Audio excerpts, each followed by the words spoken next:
Hello, I'm Alison Clark. I'm a speech pathologist in Melbourne, Australia, and I set up the Spelfabet website. Thanks for visiting. Let me tell you a bit about myself and the site.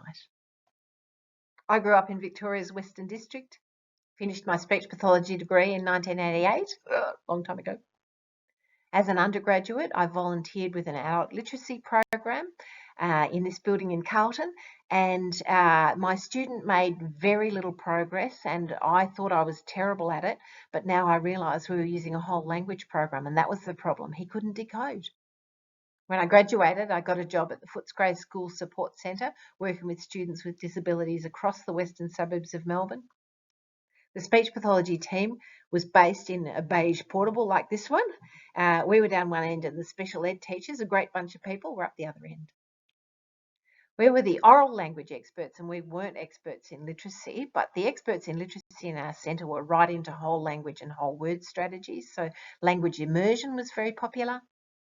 There was also a lot of recognising words by looking at their shapes.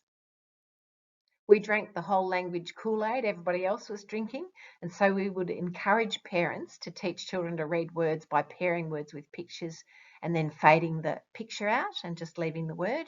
Not a good strategy. Don't use it. Mea maxima culpa. Next, I went to a specialist technology centre and spent a lot of time making picture-based overlays for communication devices and expanded keyboards. And I realise now that a lot of the clients who were using those devices probably could have been taught how to read and spell, and then they could author their own messages and not rely on me to program the things they wanted to say and know what they wanted to say.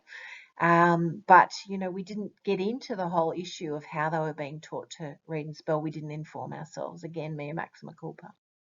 At the same time, I was studying at night for a master's in applied linguistics, and I also did an English teaching qualification because I was embarrassed about being a language professional and monolingual, and I wanted to learn another language.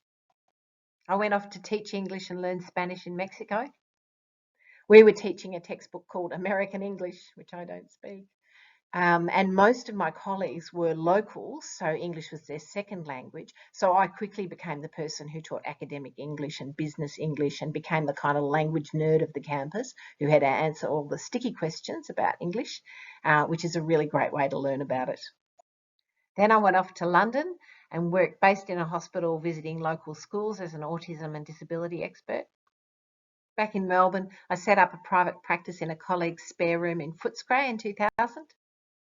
I had a lot of part-time jobs while I was growing my private practice. Won't bore you with the details. I was also working in schools near 3 of Melbourne's big public housing estates, and I was finding a lot of very disadvantaged kids with very poor literacy, and they weren't that interested in my oral language work. What they really wanted to do was learn to read and spell. And I was using various ways of representing speech sounds that come from the speech pathology world, so cued articulation, Nuffield pictures, things like that. And I started to think, why am I not just using letters? Then I read this book and went, wow, so much reading failure is preventable. And it was so consistent with my own observations in schools that I hadn't really thought through. I had just assumed that the education system knew what it was doing. And it was consistent with my knowledge of linguistics and it was grounded in the evidence. It was a road to Damascus experience. So then I started using the phonographics program, American program, and found it was really effective. Over time, I got more and more referrals for kids who had weak decoding and weak spelling, with all kinds of other difficulties as well. And I found that really systematic explicit phonics helped them get reading, and that then was beneficial for their language, for their mood, their behaviour, their participation. So I was so keen to get teachers to know about this and be able to prevent reading failure rather than me dealing with it downstream. I found out that a bunch of academics, including the wonderful Margot Pryor, who's sadly recently died, were writing to the federal minister asking for an inquiry into the way early literacy was being taught. So I got in touch with Margot. I knew her a bit through autism networks to ask her more about it. She put me on to Molly de Lemos, who had written a document for ACER about closing the gap between research and practice. And so I got in touch with her. From there, I found out about the DDOL network, and that there were a lot of people who were saying, hey, the way schools are teaching reading is not aligned with the science. The letter from the academics resulted in a national inquiry into the teaching of literacy with this report, which has good recommendations. So I kind of thought the problem was solved. So I went off to save the planet and coordinated the Victorian Greens for 3 years. So if anyone tells you that phonics is a right-wing plot, phonics is a vital social justice measure that enables children to access meaning through print. Then in 2008, I was elected to local government in the city of Yarra. The highlight for me was that the year I was mayor, we won Sustainable City of the Year for our state. In 2012, I moved my private practice to Clifton Hill and stepped down from council. One of the nerdy things I'd done is go right through the Macquarie Dictionary and sort words into their phoneme-grapheme correspondences. So I had these massive word lists, and the internet was a thing by then. So I thought, I'll create a website where I can put these lists, and then maybe teachers will use the lists to teach children about the patterns of English rather than using spelling lists that are sort of really vocab lists or high-frequency word lists that don't really show kids the patterns. I also wanted to put my materials that I'd made on the website because people were asking me for them, and I just didn't have time to email them to everybody. I thought I'll just stick on a website and see where that goes. I also set up a YouTube channel to try and communicate the science of reading, not really considering myself an expert, but just saying to myself, you know, you miss all the shots you don't take. I also decided that one of the key barriers to teachers adopting an explicit systematic synthetic phonics approach was that they just didn't know what the resources were for using that kind of approach.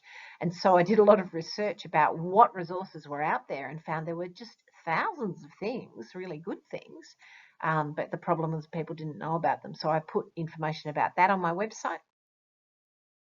The blog on my website was also a way to try and communicate about the science of reading and about preventing reading failure.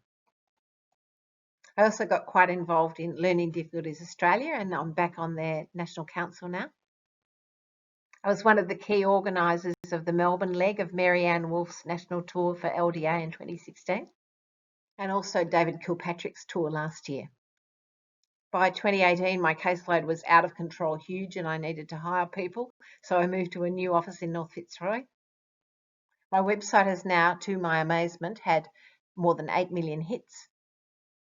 And now, to my amazement and delight, I have all these wonderful colleagues, and through the COVID lockdown, we've managed to keep working on telehealth. It's just fantastic to have such a wonderful team, and I learn from them all the time.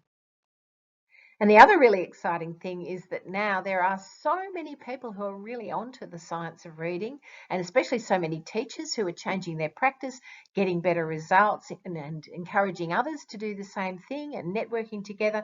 So now I've got a Changemakers page on my website, and I encourage you to go and find your local changemakers and become one too, and really help turn this educational ship and prevent reading failure, which will probably put me out of business, but hey, you know, speech pathologists, we can do plenty of other things. Thanks for visiting my website, and I hope it's useful to you.